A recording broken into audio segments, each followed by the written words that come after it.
ঠিক এই মুহূর্তে দেশের ক্রীড়াঙ্গনে আলোচনার তুঙ্গে রয়েছে বাংলাদেশ ফুটবল দল। ভুটানের বিপক্ষে ফিফা ফ্রেন্ডলি ম্যাচ এবং ঠিক তারপরেই এশিয়ান কাপের বাছাই পর্বের ম্যাচে 10ই জুন সিঙ্গাপুরের বিপক্ষে মাঠে নামবে বাংলাদেশ দল। এখন কথা হলো যে হাভিয়ার কাবরেরার স্কোয়াডে কারা জায়গা করে নেবেন এবং কারা আসলে দল থেকে বাদ পড়বেন।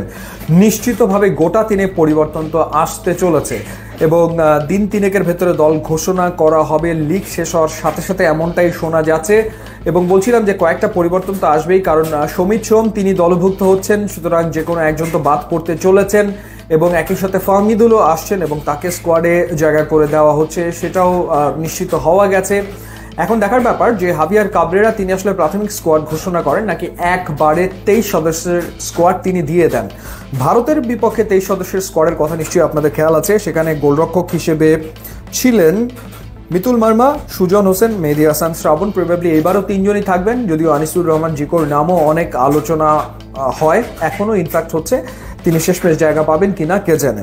ডিফেন্ডার হিসেবে ছিলেন শাকিল আহাদ, রহমত মিয়া, তারিক কাজী, তপু বর্মন, সাদউদ্দিন, ইসা ফয়সাল, শাকিল হোসেন। একটা নাম নিয়ে আলোচনা চলমান রয়েছে, সেটা হচ্ছে বিশ্বনাথ ঘোষ। এখন বিশ্বনাথের ইনজুরি আপডেট কি সেটার উপরে নির্ভর করছে তার থাকা না থাকা। একই কথা প্রযোজ্য হচ্ছে সুশান্ত ত্রিপুরার ক্ষেত্রেও। এবার মিডফিল্ড পজিশনে যদি আমরা আসি, মিডফিল্ডে ছিলেন চন্দন রয়, সোহেল রানা, মোহাম্মদ সোহেল রানা, মোহাম্মদ হৃদয়, মুজিবুর রহমান জনি, এরপর শেখ মোরসালিন, জামাল ভুঁইয়া, হামজা চৌধুরী। এবং এই নামগুলোর ভেতরে শুধুমাত্র জামাল ভুঁইয়া ছাড়া বাকি সবাই আসলে ভারতের বিপক্ষে ম্যাচে কখনো না কখনো আসলে খেলেছেন, অদল বদল করে প্রত্যেকেই আসলে মাঠে নেমেছেন। 7 জন মিডফিল্ডারকে ব্যবহার করেছিলেন হাভিয়ার কাবরেরা।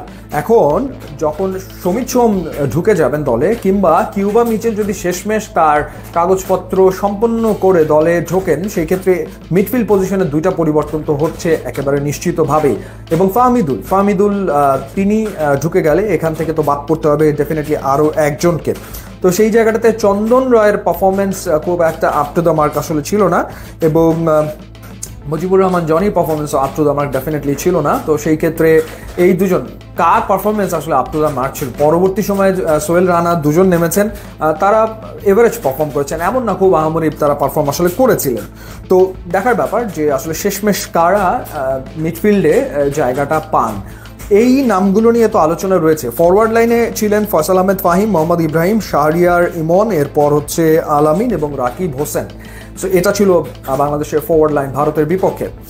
এছাড়া আন্ডার 19 টিমে পারফর্ম করা একজনের ব্যাপারে টিম ম্যানেজমেন্টের দায়িত্বে থাকা কয়েকজন বেশ আগ্রহী, তিনি হচ্ছেন মোর্শেদ আলী।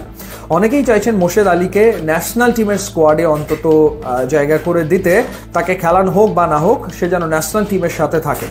কিংবা ক্যাপ্টেন ফয়সাল যিনি ছিলেন, প্রত্যেক ম্যাচেই যিনি গোল করেছেন, যদিও আনফর্চুনেটলি ভারতের বিপক্ষে ফাইনালে তিনি আসলে টাই ব্রেকারে পেনাল্টি মিস করেন, তার ব্যাপারেও আসলে একরকমের আলোচনা রয়েছে।